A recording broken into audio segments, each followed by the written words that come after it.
Good morning, dear students. Welcome to science class. I hope you all are safe and fit. As we are discussing chapter number 14, some natural phenomena.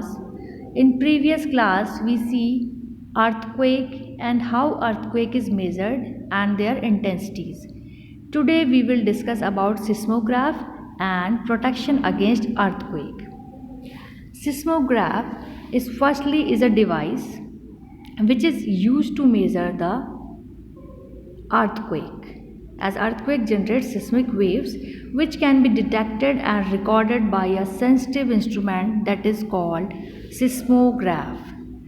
So seismograph is basically made up of a rod of a pendulum suspended from a stand whose lower end is attached with a pen, and when earthquake occurs, what happens? The rod or the pendulum vibrates, due to which the pen also vibrates, and a roll of a long and thin strip of paper rolled on a drum is allowed to move under the vibrating pen, so that the pen leaves or mark some vibrating strips of the paper.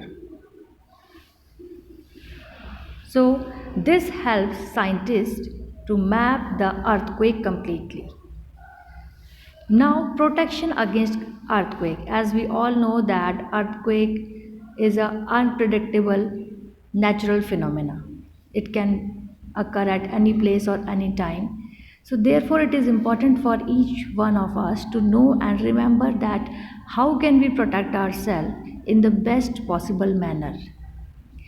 People living in seismic zone should take special measures because at these places likeliness of an earthquake is much more than as compared to the other places. So the houses and the buildings should be fabricated in a special ways so as to cause minimum damage of the lives. The buildings that are built with the protection against earthquake are known as quake safe buildings. Now, what are the aspects must be taken? Firstly, well qualified engineers and architects should be allowed to design the buildings, and wall fitting like painting, wall clocks, and decorations must be properly fixed instead of mere hanging. Big cabinets, almirahs, racks should be fixed on the walls firmly so they may not fall in case of earthquake, and especially the electric wires get dislocated and may sometimes get short circuited during an earthquake leading to a fire. So all houses and buildings should be well equipped with fire extinguishers in working order. The Central Building Research Institute, that is situated in Roorkee, is training architects and engineers to develop quake safe buildings. Now, what should you do if you are caught during an earthquake?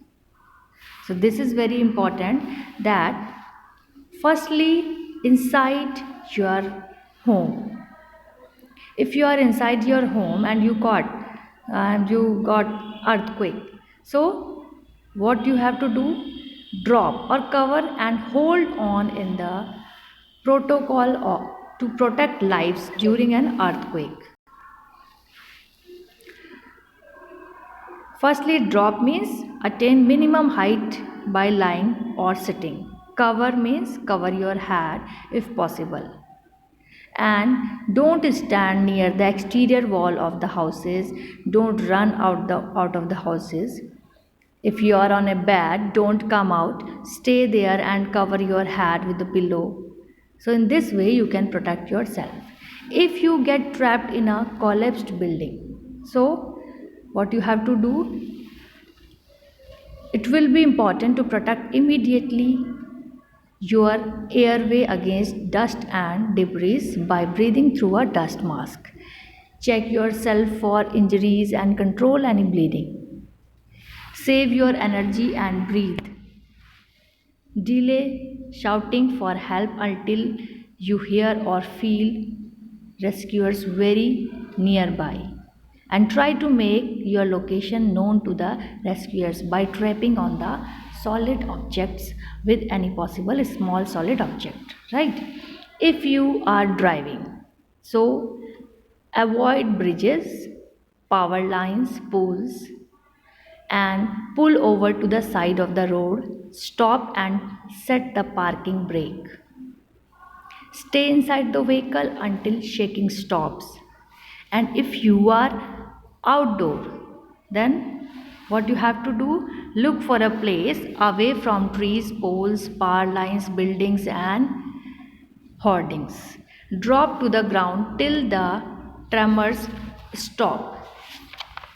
So, in this way, you can protect yourself from the earthquake. So, this is all. Your chapter is completed now. Today, I will send you the question answers of the same.